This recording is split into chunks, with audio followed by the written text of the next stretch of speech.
Chapter 400 Bear Lord and Myriad Demon King. The terrifying strike that had drained the soul power from 120 sealed milk bottles left a deep impression on the Soul Beast army. Not only was this attack extremely powerful and threatening, but it even caused the Soul Beast army to suffer heavy casualties. 100,000-year Soul Beast had lost his life, and several thousand Soul Beasts, including two-thirds of the Soul Beast aerial army, were killed. After this defeat, some conflicts ensued between the Soul Beasts, which led to a temporary retreat of the Beast Wave. Shrek City was finally given a breather. The disciples from the Tang Clan Soul Tool Hall and the students from Shrek Academy's Soul Tool Department started to get busy with this time that they had been afforded. They quickly repaired the damaged Soul Tools. The Soul Masters were also given time to rest. Once they recovered their soul power, they would immediately start charging the sealed milk bottles. Even Soul Douluo from the Academy were charging the sealed milk bottles. On this battlefield, one's individual strength was considered very insignificant unless one was at the level of Elder Son or Tian. The Beast Wave had lasted for a day and a half, but everyone in Shrek City knew that the earlier attack by the Soul Beast army was still just a probe. They hadn't given their all yet, and were only weakening Shrek's overall power. They were looking for the best opportunity to launch an all-out attack. The Beast Wave pulled back for 6 hours, which gave everyone enough time to rest and recharge. However, everyone in Shrek City started to turn serious after the Soul Beast army returned, ready to attack again. After those 6 hours, this time, the number of Soul Beasts was even greater. However, they didn't deploy their aerial army like before, perhaps because their aerial army had been transferred earlier. Furthermore, the Soul Beasts didn't charge blindly and wildly towards Shrek City this time. They scattered and slowly inched closer to the city. It felt as if they were forming a huge pincer that was about to clip onto Shrek City. The Soul Beast army didn't seem to be as dominant as before, but those who were sharp could tell that Shrek City was in trouble this time. It was because the Soul Beasts seemed to have forsaken their pride and stopped charging directly to assault Shrek City from the front. The formation that they had adopted evidently signaled the fact that they wanted to encircle the city before attacking from all fronts. On the top of the city wall, emergency discussions were held, and all the elders from the Sea Gods Pavilion ascended to the top of the city wall. After a brief discussion, they immediately acted. The southern side of the city had the strongest defense. However, the defense of the city had to adapt if there were any changes to the offensive focal point of the Soul Beast army. At such a time, the flexibility of the all-terrain self-driving forts was very important. The 61 all-terrain self-driving forts were spread out across the top of the city wall rapidly and started to distribute themselves proportionally around the other 3 sides. As there were more Juga divine crossbow cannons on the southern side, the defense over there should be able to hold off the Soul Beasts. However, the commanders of the Soul Beast army seemed to be smarter this time. Just as everyone in Shrek City expected, the Soul Beast army that comprised more than 100,000 Soul Beasts encircled Shrek City. However, they didn't attack after encircling the city. They stopped around 10 kilometers away from Shrek City, and they seemed to be resting. Only very powerful stationary soul cannon shells could reach 10 kilometers away. However, there were many strong Soul Beasts in the Soul Beast army too, who were also adept at long-range attacks. It wouldn't be too difficult for them to intercept the top-tier stationary soul cannon shells, since there wouldn't be many of them either. As a result, Shrek didn't do anything, and the Soul Beast army didn't move. However, the difference between them and the Soul Beast army was that the Soul Beast army could choose to attack at any time, but they couldn't. They could only passively wait for the Soul Beasts to attack. Without sufficient troops, Shrek City was under great pressure from the Soul Beast army. No one knew when the Soul Beasts were going to attack. They could only wait and remain alert. Such a wait was torturous. Fortunately, what the Soul Masters needed now was rest. However, the Soul Beast army didn't give them much more time. Outside the southern city wall, a jade green figure opened her wings and rose into the sky. It was Bai Ji.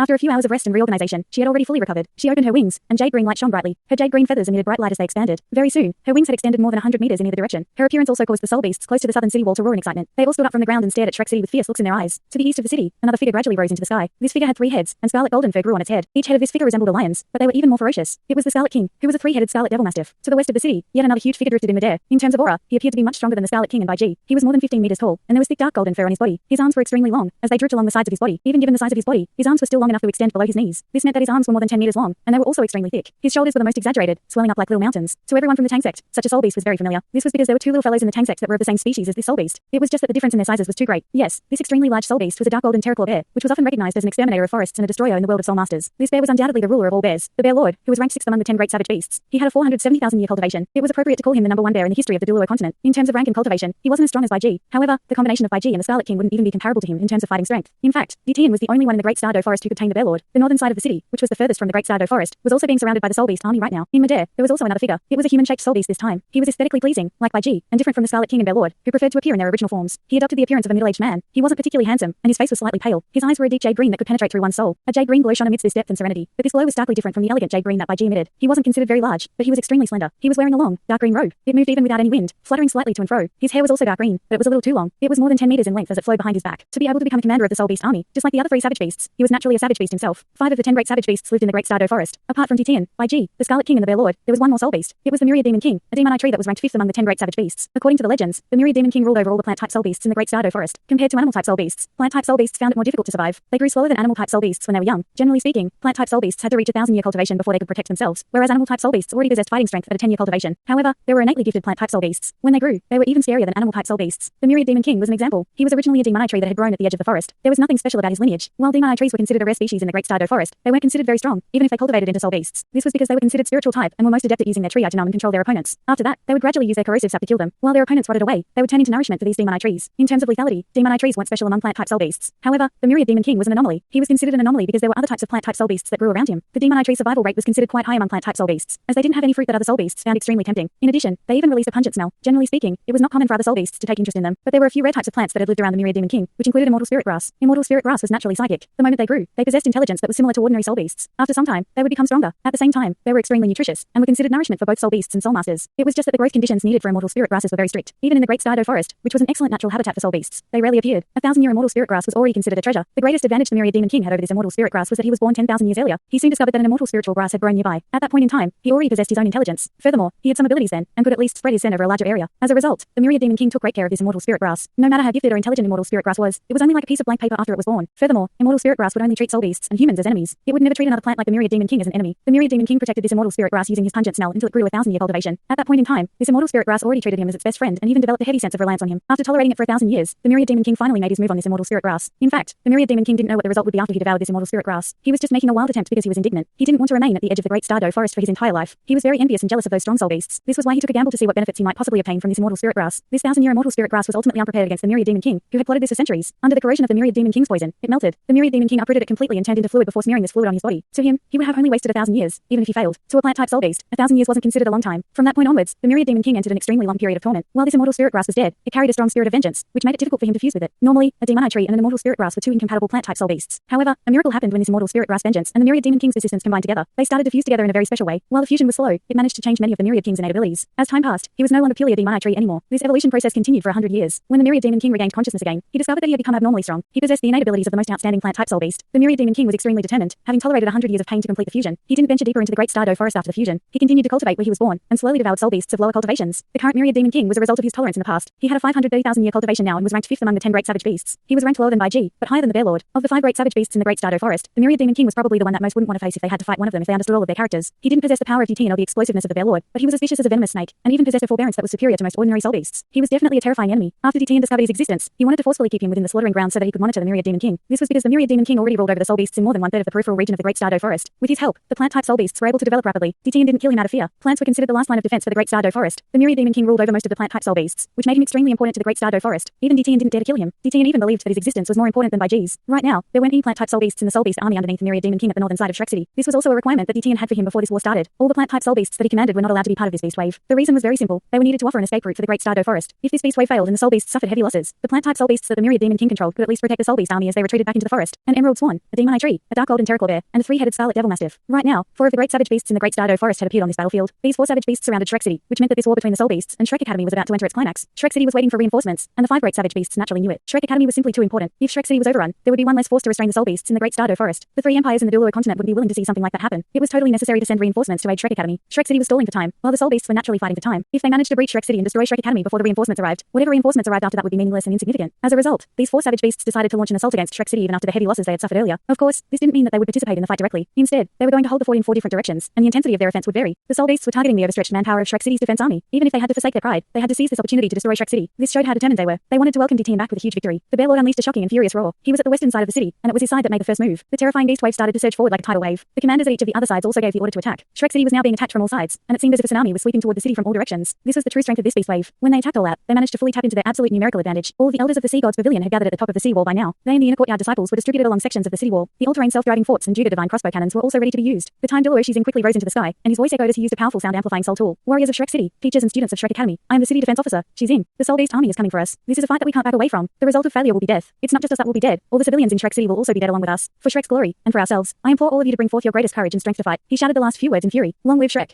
Long live Shrek! Long live Shrek! Glory to Shrek! Glory to Shrek! Glory to Shrek. Let's fight for Shrek's glory. They were burning with passion now. At this moment, everyone from Shrek, regardless of whether they were a soldier, a student, a teacher, or an elder, whether they came from the inner or outer courtyard, all came together as one. They only had one goal: force the beast wave back. It was the only way that they could ensure their survival. Shrek's strength was finally unleashed at this moment. Under Shizing's orders, the Judah divine crossbow cannons fired. Whoosh, whoosh, whoosh. A piercing sound echoed as streaks of dazzling light shot above the city wall. These streaks of lights were scattered in all directions. Even with Baiji's abilities, she couldn't cover them all. This time, the cannon shells seemed to be larger than before. They didn't just cover a region that spanned a 5-kilometer radius with the city wall at the center. Rather, they were targeted toward further distances. Every streak of dazzling light left a resplendent plume behind it as it moved in the air. The stationary cannon shells that came from the Tang Sect were finally being fired. Stationary soul cannon shells weren't just strong. They were also able to cover long distances and drain the cannons the least. They wouldn't cause the cannons to overheat, as they were propelled forward using their own strength. They also didn't exhaust too much soul power. The stationary soul cannon shells were used first, for fear that the Judah divine crossbow cannons wouldn't be able to be fired if they overheated. The Tang Sect had provided around 2,000 stationary soul cannon shells. Shrek Academy also had several hundred stationary soul cannon shells of different classes. More than 500 shells were fired in this first round. Since there were many Judah divine crossbow cannons available, if their monetary value was measured, it would take a long time to count the number of zeros in the number generated. The soul tool department's Dean Shen Liner, Vice Dean Shen Duo, and Sun Swen from the Tang Sect soul tool hall contorted their faces in reluctance after this first round. Even if they won this war, they would need to save up for a long time before they could obtain so many stationary soul cannon shells again. The soul beasts were a little surprised by the range of the humans' attack. However, the shells were fired into the distance. The soul beasts that were charging in front towards the city wall weren't affected. Very soon, the soul beast army was already beneath the wall. The Duke of Divine crossbow cannons were fired once again. This time, their strength was unleashed. As a large number of cannon shells rained down, explosive bombs started to engulf and strike the charging soul beasts. At this moment, the booms generated from the detonation of the first round of shells had just echoed in the air. Around 1/3 of the 500 shells were intercepted. The remaining 2/3 managed to detonate successfully. The tragic screams of soul beasts could be heard amid the terrifying booms caused by the explosions. While some of these shells were intercepted, their explosive strength was still superior to the regular explosive bombs of the Duke of Divine crossbow cannons. As a Class 7 stationary soul cannon shell landed among the soul beasts, the space in the entire region affected by the subsequent explosion completely collapsed. A black halo started to spread, and only stopped when it reached a diameter of 300 meters. Then, this black region started to distort tremendously, and countless bolts of lightning surrounded this region. An airflow filled with a destructive aura started to spread. The name of this Class 7 stationary soul cannon shell was Lightning of Hell. Its terrifying destructive power instantly took the lives of thousands of soul beasts. While the rest of the Class 4, 5 and 6 stationary soul cannon shells were weaker, each of them still managed to hurt and kill many soul beasts. Very soon, Shizing discovered that the Tang Clan stationary soul cannon shells were much stronger than the shells produced by the Academy. There were practically no Class 4 shell and hardly any Class 5 shells. Most of them were either Class 6 or Class 7. The explosion of every shell managed to affect a large region. They were extremely lethal, and he was struck breathless as he watched the explosions unfold. As the defenses of the other three sides of the city were weaker, they were reinforced with more stationary soul cannon shells. Right now, the four savage beasts were all astonished as they watched the various cannon shells exploding. They hadn't expected humans to possess such terrifying weapons. Ordinary soul beasts were unable to resist such weapons. After the first wave of stationary shells exploded, more than 15,000 soul beasts were either hurt or killed. Most of them were dead. There were very few injured soul beasts. The number of soul beasts that became casualties after this attack was much greater than the losses the soul beasts had suffered after the earlier confrontations. The four savage beasts started to get depressed. All of them had different characters, which naturally meant that their reactions were different. Compared to the Bear Lord's irritation, the Myriad Demon King's gloominess, and the Scarlet King's fury, Bai Ji was feeling cold in her heart right now. Humans actually possess such terrifying weapons? Since when did this happen? Shrek City is probably the most difficult city to attack among all the human cities, but it's still only one of the many cities around. How many of these weapons are present in the three human empires? Are the soul beasts from the Great Douluo forest capable of resisting these weapons with their flesh and blood, and eventually attaining victory? Perhaps it might not be difficult to annihilate Shrek City. However, it's going to be extremely difficult to annihilate the entire human race. The losses they had suffered from attacking Shrek City thus far had exceeded their earlier estimations. However, it was impossible for them to stop halfway. There was no way they could retreat anymore. Emerald swans, start healing with all your abilities. Bai Ji spoke in a strange voice. Following her words, jade green figures started to quickly rise into the sky not far away from her. They were swans that were covered by bright jade green light. After they rose into the sky, they immediately flew in all four directions. Each of them released a gentle, jade green light from their bodies, and they started to heal the soul beasts that were injured by the explosions. They were from the same species as Bai Ji. All these years, she had been protecting and nurturing them to become the healing team of the Great Douluo forest. Emerald swans lacked defensive strength, and there were only 100 of them. They weren't supposed to appear on a battlefield, as the forest couldn't afford to lose any of them. However, Bai Ji had no choice but to summon them. Given the great number of casualties right now, she couldn't possibly heal all the soul beasts by herself. The only good news for the soul beast army was that the frontline soul beasts had already charged their way to Shrek City's wall now. Countless long-range attacks were targeted towards the top of the walls right now, as if they were meteor showers. All the soul masters did their best to activate their protective soul barriers to defend against the long-range attacks. However, the four savage beasts were determined this time. The soul beasts that were charging in front were 1,000-year soul beasts, and they were led by a large number of 10,000-year soul beasts. 100-year soul beasts weren't even allowed to join the front line. This managed to greatly increase the soul beasts' defensive and offensive strength, and the destructiveness of the Duke of Divine crossbow cannons fell greatly. 10,000-year soul beasts still found it fine to resist the attacks of explosive bombs. If a large number of 10,000-year soul beasts defended together, they would greatly reduce the lethality of the Duke of Divine crossbow cannons, while the 1,000-year soul beasts behind the 10,000-year soul beasts unleashed relentless long-range attacks towards Shrek City. They weren't just attacking the top of the city walls, they were also attacking the city walls. Tremendous booms echoed as different colors of light waves and soul power undulations could be seen encircling Shrek City. The fight had reached an intense stage right from the start. Dean Shen.